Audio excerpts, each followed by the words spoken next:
Dzień dobry. Assalamu alaikum. Ravshute.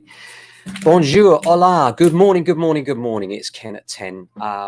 Obviously, we're in support. Thoughts and prayers are with the Ukrainian people today. Brave people that they are. And if you don't care, you should.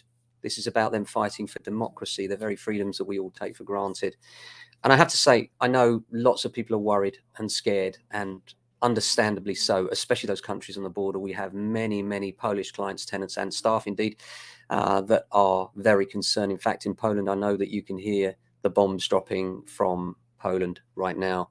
And it's awful, isn't it? It's really shocking. He's a thug. Putin is a thug. There's no other word for it. But we have to think about what the implications are longer term, both for property and for people generally. One thing I'm sure of is that history tells us that the dictators never win. But that's in the long term. Of course, in the short term, dictators always win because they're prepared to shed blood where normal, reasonable human beings will not. Evil dictators will always do this kind of thing. And when they come along and they're able to do it, then the West will stand firm with sanctions, but sanctions are a very, very long-term weapon. They're not going to work in the short term. And it's not the Russian people we're talking about here. It's a dictatorship. So don't blame the Russians. Blame one person only, Vladimir Putin. Our own Prime Minister has given a quote today, yesterday rather, and I think that's as poignant as any. But my favourite one, as many of you will know, is I'm fed up with old men dreaming up new wars for young men to die in.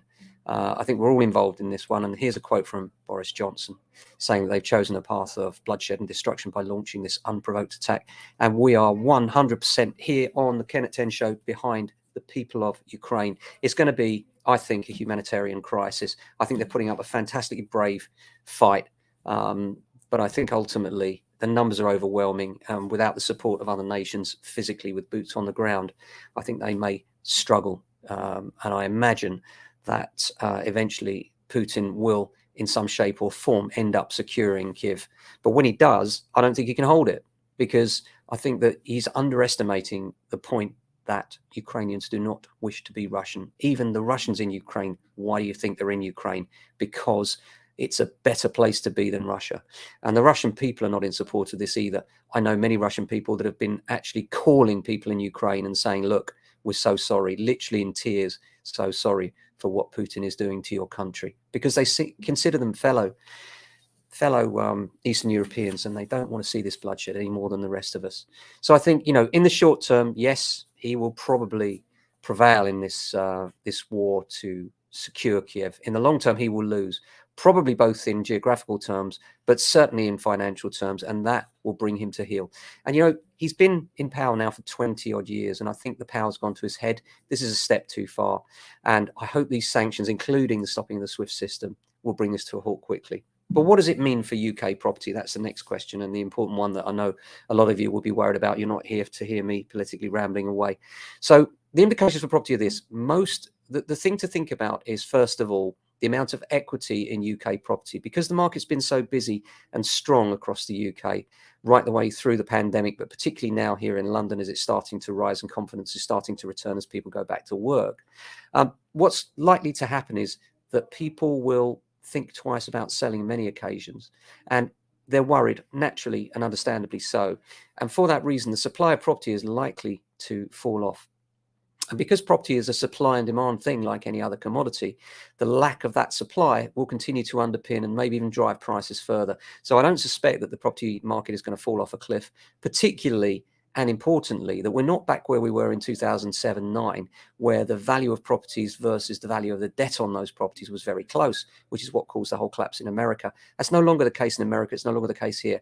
Generally, people have equity, and that equity is a soft landing. Not for everybody. There are some awfully hard times out there. Lenders are starting to repossess, and we will see more repossessions this year because the moratorium on repossessions ended in January. But overall, what we're likely to see is some people that were considering selling perhaps shelving their plans. Throughout the pandemic, though, the market has remained strong, and the market can surprise us. It certainly did through the pandemic, where people said, I think a lot of it was about people saying, well, life is short. And if you look at Australia particularly, that's a surprise. In some suburbs of Australia, the property market's gone up by 40%. Can you imagine? 40% over the last couple of years. And if you think about that, it goes to show that it's nothing to do with the stamp duty holiday, as some would have you believe here in the UK, that's led to this phenomenon. It's actually about the change of people's circumstances, the Zoom community, the fact that people are now changing their priorities. They're seeing on many occasions with the hard lessons that life can be very short through the shocking death of friends and family, that they maybe want to make the move that they thought they'd make later, sooner. Maybe they want that outside office because they are Zoom commuting 2 days a week. Maybe they want that outside space. Maybe they want a complete change of lifestyle. But one thing we've learned from the pandemic is life is short. And so many people are still making those changes. And I think that there will be a lack of people moving this year due to confidence with rising interest rates, the war on Ukraine, and the whole economy, which no doubt will be affected. And the wider economy is no doubt in the short term. Oil prices already been hit. Inflation will be hit. Interest rates will go up. All those things are likely. And I think for that reason, many people that were considering selling may well think twice. And that will then underpin the fact that the people out there that are looking to move, and the lack of building, that's the other thing. During the pandemic, we weren't able to build enough houses. On top of that, we've had the Grenfell crisis, which has further exacerbated flats and alike in terms of build and held back people from being able to sell those as well. So for all sorts of reasons, this time around, I don't suspect that we're looking at the property market falling off a cliff, but I do think we'll see a much lower transaction level. And I know buyers, if you're looking out there for homes and thinking, not even less supply, I know there's not much supply already, then we have produced a podcast today, which will go live later on, which explains what you can do to make sure that when you make an offer on a property, you're at the front of the queue. Some hints, tips and tricks there on the Property Buyer and Sellers podcast. You'll find that on our website, jamesalexander.com, and you'll also find it on your favorite podcast player. So apart from that, let's look at some of the news headlines today in the UK for property. City AM reports that UK home sellers are overpricing their properties by as much as 21%. The gap between the asking price expectations of the nation's sellers and what buyers are willing to pay is as big as 21% in some areas of the market. They analysed current market values and found that across Britain, the asking price to sold gap averages 8%. This means that the average home is selling for 278,000, but it's initially entering the market at 301,000. That's 23,000 more than buyers are willing to pay. And that's interesting. And it's interesting because there you've got a price that initially you get a price property that's on the market for over 300,000. That means that it's not on the sweet spot quite often. If they're asking over 300,000, let's say you ask 302, it's not a zero pricing strategy. And we can talk to you all about a zero pricing strategy and how that can help you achieve the very best possible price if you need that help. It's also, again, something that we covered in the podcast many times. Apart from that, Lloyds are looking to invest $4 billion in wealth management technology and private rentals. The private rentals being the bit that we're interested, of course. And it just goes to show banks sitting on massive profits now with interest rates rising.